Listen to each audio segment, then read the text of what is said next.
Meus irmãos, boa noite a todos.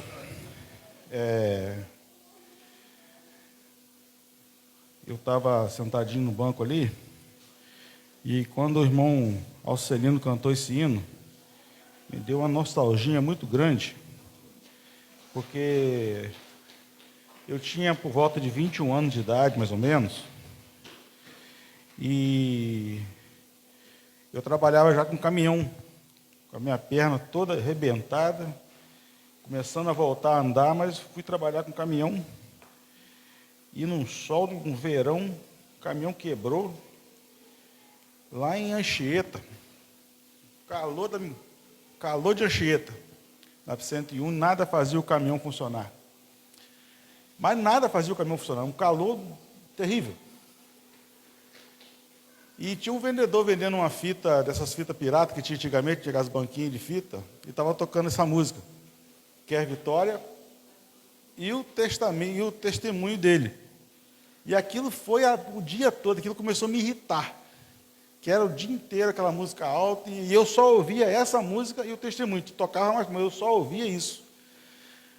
Mas até que o meu coração quebrou naquele dia. E aquele dia eu senti eu mudar de direção. E uns 2 anos depois eu estava batizado na igreja. Então, aquele hino, quando eu ouço esse hino até hoje, eu lembro disso. Que eu estava com mais ou menos 21 anos de idade. Quando eu falei que eu ia ser crente, ninguém acreditava, não, ninguém botava fé, não. E estou aqui até hoje, tomando uns tropicão na vida, caí, levantei, vai dando umas trombadas e voltando, mas graças a Deus, o Senhor firmou os meus passos. Glória a Deus. Há pouco tempo atrás, um primo meu, que nós fomos criados no mesmo quintal, sem aumentar mesmo, foi enterrado por causa de bebida alcoólica. E o que me faz ser melhor do que ele? Nada. Era para ser eu também. A diferença é que Jesus me alcançou. Graças a Deus por isso. Eu sou muito agradecido a Deus. Irmãos, hoje é dia do homem batista. Parabéns, irmão. Dia do homem batista. Aqui nós temos na nossa igreja sociedade masculina organizada, mas tem muita igreja que não tem. Um exemplo, a Central de Itaúba não tem uma sociedade masculina organizada. Nós temos um lema aqui, não temos? Homens unidos, servindo ao Senhor, com alegria. Só isso. Homens unidos, servindo ao Senhor. Para mim tinha mais coisa, irmão Joel, só estou inventando aqui. Homens unidos, servindo ao Senhor. E o nosso versículo? Isso, é o versículo da pregação de hoje. Primeira carta de Paulo aos Coríntios, capítulo 15, versículo 58. Primeira carta de Paulo aos Coríntios, capítulo 15, versículo 58. Vamos ler todos juntos? Portanto, meus amados irmãos, sede firmes e constantes, sempre abundantes na obra do Senhor, sabendo que o vosso trabalho não é vão no Senhor. Pedi ao irmão Sebastião que esteja orando.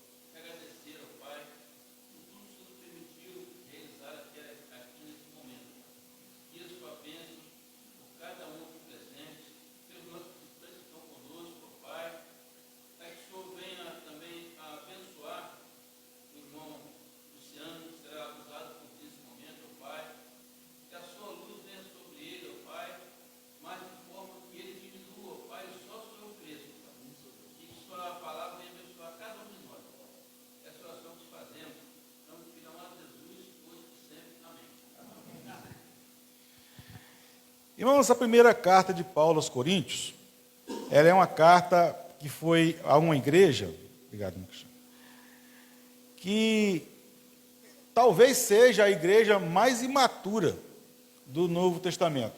A igreja tinha muito problema.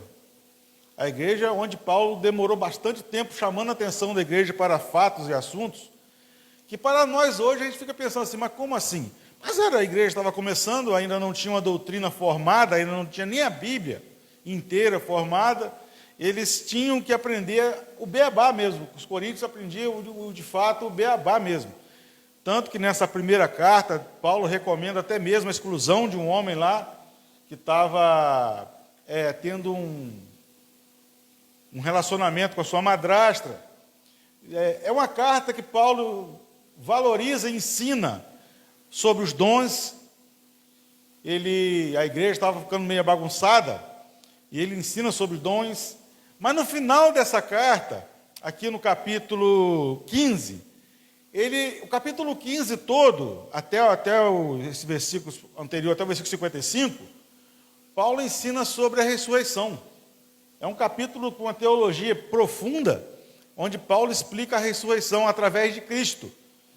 Então ele começa assim, no nosso versículo, portanto, então, depois de falar essas coisas, portanto, meus amados irmãos, sede firmes, constantes, sempre abundantes na obra do Senhor, sabendo que o vosso trabalho não é vão no Senhor. Então, após essa doutrina, ele mostra a certeza da vitória. Portanto, meus amados irmãos, sede firmes, sede constantes, sede fiéis, né? Então, nós vamos basear essa mensagem nesse versículo para o dia do homem, mas não é só para o dia do homem, mas para a igreja também. Vamos lá, sede firmes. Primeira coisa que Paulo fala, sede firmes. Sede firmes em quê? Efésios 6,13 fala da armadura de Deus. Eu pedi à irmã Letícia para colocar Colossenses 1,23, irmã Letícia. Capítulo 1 de Colossenses, versículo 23. Se na verdade permanecerdes fundados e firmes na fé, e não vos moverdes da esperança do evangelho que tendes ouvido, o qual foi pregado a toda criatura que é debaixo do céu, e do qual eu, Paulo, estou feito ministro. Primeira coisa, irmãos, firmes na palavra.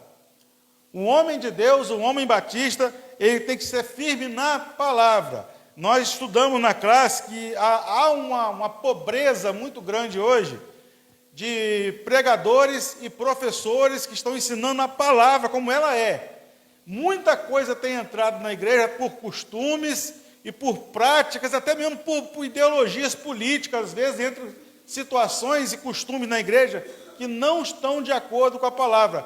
Mas o crente, o cristão, a primeira firmeza que ele tem que ter é na palavra. O que a palavra diz? O que a palavra mostra? Se Cristo estivesse hoje entre nós, Cristo participaria disso? Cristo faria isso? Essa semana eu fiz uma crítica. Aí é uma opinião minha, mas aí os irmãos podem discordar, não tem problema, não é bíblico não. O que está acontecendo hoje, a chamada marcha para Jesus. Aonde Jesus talvez seja o último convidado daquela marcha, que virou um evento político. Virou um evento de massa, virou um evento de muita gente, e Jesus ele é citado ali. Mas quem sobe para falar lá, não é pessoas, muitas das vezes, comprometidas com o próprio Jesus.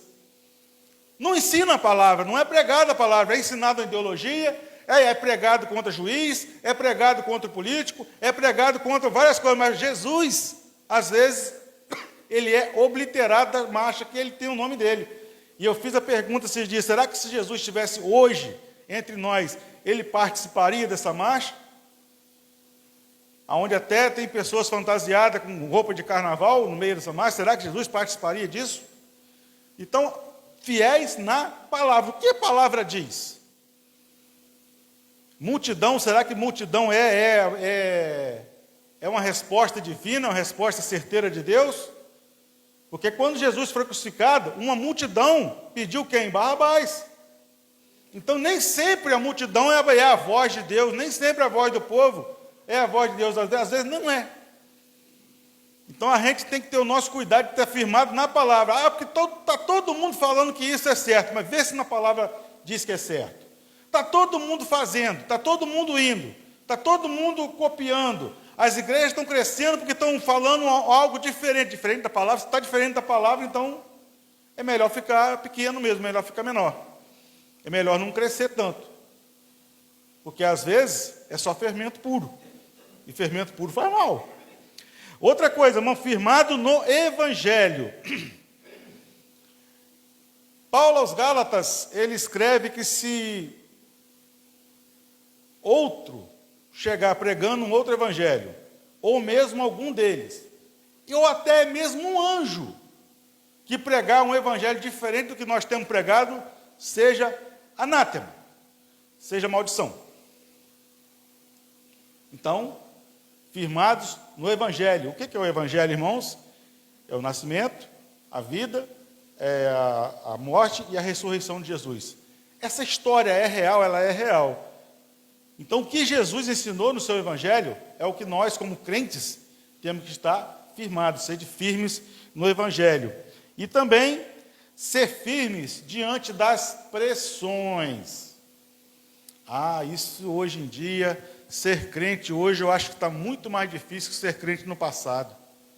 É muita pressão, é muita coisa, é muita informação, é uma velocidade muito grande, onde as coisas chegam.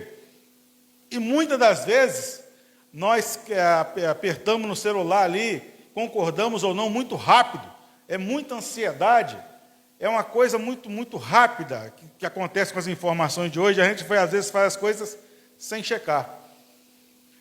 É muita pressão, não é? O ambiente escolar, o ambiente de faculdade, o ambiente principalmente de terceiro grau, ser crente em certos lugares é muito difícil. Você se falar que você é crente em certos ambientes, quem estuda em faculdade, quem estuda em universidade, você vai sofrer muita pressão. Vão te pintar com você lá, mas permaneça fiel, porque muito mais é o que nos está preparado para a eternidade do que nessa vida. Nessa vida aqui, nós vamos sofrer, nós vamos penar, nós vamos ter aflições, como o próprio Senhor Jesus disse. E a fonte da nossa firmeza é a graça de Deus. Eu não consigo ser firme sozinho. Eu não consigo resistir sozinho. Eu não consigo me firmar na palavra sozinho. Toda a graça, tudo que é de bom, provém de Deus. O ser humano não consegue se salvar, o ser humano não consegue ir para o céu sozinho, não. Tudo é de Deus. E a fonte da nossa firmeza, se nós quisermos ser firmes, é buscarmos a graça de Deus. A outra frase do versículo, 1 Coríntios capítulo 15, 58, diz: constantes, sede firmes e constante. Lembra de Josué 24, 15? O que ele diz? Porém, se vos parece mal servir aos deuses dos amorreus, ou aos deuses que seus pais serviram da além do rio, escolhei hoje a quem servais. Porém, serviremos ao Senhor. Porém, constância. Vocês podem escolher quem são vocês. Eu e a minha casa, nós vamos por esse caminho aqui. Pode parecer difícil, pode parecer complicado, mas nós vamos por esse caminho aqui. Salmo 1. Salmo 1 diz que bem-aventurado é o varão que não anda segundo o conselho dos ímpios, não se detém no caminho dos pecadores e nem se assenta à roda de escarnecedores. Antes tem o teu prazer na lei do Senhor e nela medita de dia e de noite. Olha como é que o pecado é, irmãos. Bota primeiro, Letícia, por favor. Você ia beber sua água aí, desculpa. Olha como é que o pecado é. O varão que não anda com pecadores, não se detém, ele já parou, e nem se assenta. Ele andava, ele parou, e ele agora assentou. Assim é o pecado é progressivo. Ele começa devagarzinho, ele começa através de uma pequena, uma brechinha, ele começa através de uma rachadurazinha. Eu estava vendo um vídeo essa semana de um grande acidente que houve na China. Não, foi na China, não, perdão, foi em outro lugar. Que uma represa estourou, foi na Itália. Que uma represa estourou e matou 1.700 pessoas. Isso foi em 1963, estava vendo esse vídeo. Aí falou, como que começou isso? Uma rachadurazinha, o monte escorrendo uma terrinha, aquilo foi, aquela rachadura foi aumentando. Olha a coincidência, quando uma empresa chamada Enel, vocês conhecem bem, né? Assumiu o projeto, pouco tempo depois a empresa estourou. Mas ela não estourou do nada, não. O pecado é desse jeito. Uma coisinha aqui. Hoje eu não vou no culto, não. Quarta-feira também eu não vou, não. Domingo está um calor, né? Não vou, não. Quando você vê, você já está desanimado. E fica meses. E o pecado, e às vezes a gente fica em casa, sabe para fazer o quê? Nada. E o pecado é assim, ele é progressivo, né? Ser constante na oração. Primeira coisa, ser constante na oração. Nós estamos vivendo um tempo, irmãos, que se Deus falar conosco, como falou com Abraão, você vai ter um filho, esse filho vai ser o filho da promessa. Se esse filho não chegar em 9 meses, a gente desiste. E, no entanto, Abraão esperou 25 anos para esse filho nascer. Nós estamos num tempo de tanta ansiedade, que se a gente pedir algo a Deus em oração, a gente quer que aconteça hoje, agora, nesse momento. Se a gente ora mais umas 3, 4, 5 vezes, desiste. Para de orar. Não é da vontade de Deus, não. É verdade isso. Fatos e testemunhos, como da irmã Zezé Ladeira, que orou 38 anos, várias outras irmãs aqui que oraram para seus maridos também, durante muitos anos. Hoje é caso raro, é caso do passado, ninguém ora tanto tempo mais não. Mas a Bíblia está dizendo para que nós, como cristãos, sermos constantes. Constante é permanecer, é perseverar, né? Ser constante na liderança, ser constante na igreja e ser constante em tempos de sofrimento. Que é muito fácil também ser crente quando a coisa está boa, é muito fácil ser cristão quando as contas estão pagas, é muito fácil ser cristão quando ninguém está doente, é muito fácil ser cristão quando está tudo correndo de acordo certinho, mas quando começa a coisa a apertar, é nessa hora que a gente tem que ser constante. Enquanto a gente está bem, enquanto a gente está numa situação boa, isso deverá servir para nós como vitamina, para chegar o tempo difícil a gente aguentar. Porque é a hora que a pessoa mais desanima, é quando está tudo bem.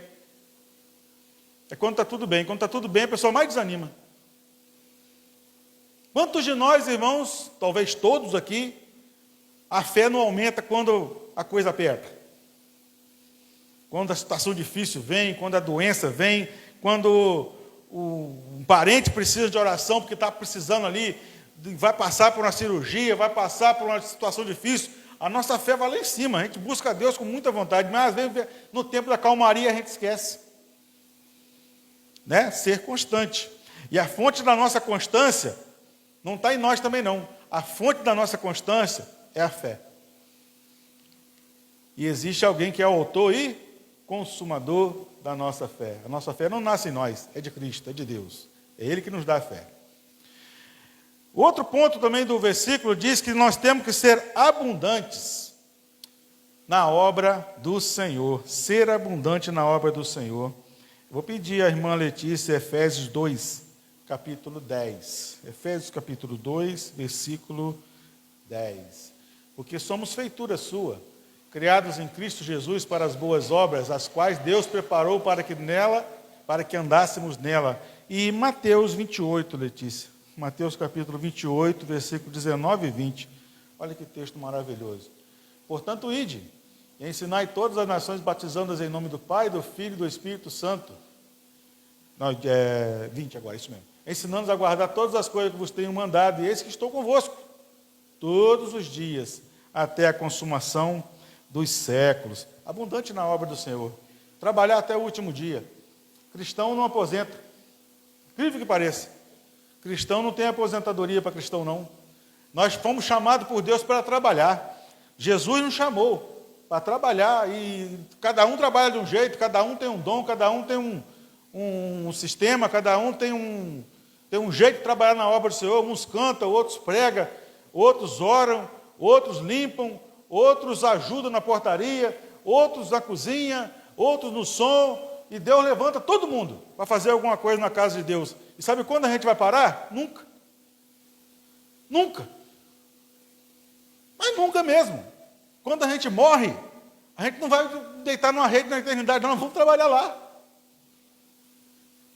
Só que lá não tem dor, lá não tem diabo, lá não tem pecado, lá não tem choro, lá não tem sofrimento, lá não tem cansaço. Imaginou que maravilha? Nós não vamos reclamar de nada, porque não tem como reclamar na eternidade. Nós vamos trabalhar para sempre. E ninguém vai se cansar. Ser abundante na obra do Senhor na igreja, no evangelismo. Ser abundante no evangelismo, falar de Deus, falar de Jesus. Ser abundante na obra na família e ser abundante nos dons. Se Deus te chamou para trabalhar, vamos trabalhar. E sabe qual só a fonte das boas obras? Também não está em nós, não. É na salvação. Porque fazer obra sem ser salvo é simplesmente obras sem fé é morta. A fé com obras é vida, mas obras sem fé é morta. Né? A fonte das nossas obras é a salvação. E, por último, o 4 aqui, diz que nós temos que ser sempre abundantes, né? O versículo 58, lê. Sabendo que o vosso trabalho não é vão no Senhor. Então, se nosso trabalho não é vão no Senhor, há uma recompensa, há um salário, há um galardão que a Bíblia chama, né? Então eu coloquei aqui que não há oração inútil, não existe oração inútil, não existe uma oração que Deus não ouça, até mesmo a resposta do Senhor, se for um não, é graça, é bom para nós, porque tudo que Ele faz para nós é bom para nós. Às vezes no não de Deus a gente não entende, mas o não de Deus para nós é bom. Ele consegue ver muito além daquilo que a gente pede. Porque ele é todo santo, Ele é todo sábio. Né? Não há oração inútil. Nenhuma lágrima é desperdiçada. Nenhuma lágrima é desperdiçada. Nenhum ato fiel é esquecido por Deus. Tem um versículo, que eu acho que é Mateus, que fala que até mesmo aquele que trouxer um copo de água fria a um desses pequeninos, Jesus falando, não será isso esquecido com o seu galardão. Vai receber galardão por isso. Então qualquer ato, qualquer atitude nossa nessa terra, tudo aqui está sendo escrito no livro da vida. Tudo aqui que nós fizemos em atos e atitudes, aquilo que a gente pensa, aquilo que a gente fala, aquilo que a gente faz, tudo aquilo está sendo escrito no livro da vida. E a fonte da nossa esperança, ela também não está em nós. A fonte da nossa esperança é Jesus Cristo ressuscitado. É nisso que eu creio. É nisso que eu creio. Jesus Cristo não está morto. Jesus Cristo não está morto. Jesus Cristo está vivo. Buda está morto. Os papas estão mortos. Os pastores estão mortos. Os pregadores antigos estão mortos, os apóstolos estão mortos, grandes líderes, grandes homens, grandes mulheres, todos mortos, todos têm seu túmulo. Jesus não, Jesus está vivo. Ele é a fonte, Ele é o galardão, é nele que eu espero. E eu coloquei no final aqui, irmãos, para a gente encerrar, diz assim, o homem de Deus permanece firme, porque Cristo venceu. Se Cristo venceu, nós vamos vencer. O homem de Deus permanece constante, porque Cristo sustenta. A nossa constância é porque Cristo nos sustenta. O homem de Deus trabalha na obra porque Cristo chamou. E o homem de Deus serve com esperança porque Cristo ressuscitou. Nesse momento, eu te convido a cantar um hino. Se você entendeu a mensagem, tem um hino do nosso cantor cristão, que eu vou ler para os irmãos, depois a gente vai cantá-lo, que diz assim: franqueada a porta, a nós está da perenal morada, e Cristo nos concederá triunfal entrada. Traduzindo nesse português bonito aqui, a porta está aberta e está de graça. A porta está aberta para sempre, de uma perenal entrada, de uma entrada eterna, né? E Cristo, somente Ele pode nos conceder essa triunfal é a vitória final, entrada. Se queres, pecador, entrar, a porta está aberta. Ali no céu terás lugar que Cristo a te oferta. Ó, vinde, pecadores, já, sim, vinde sem demora. O tempo próprio passará. Ó, vinde entrar agora. Nesse momento, se alguém ainda não é cristão, se ainda está em dúvida, se ainda, não sei se há visitante entre nós assim, mas tudo isso que foi pregado e falado aqui, foi com o sentido de tocar no teu coração. Não que o pregador seja bom, muito pelo contrário.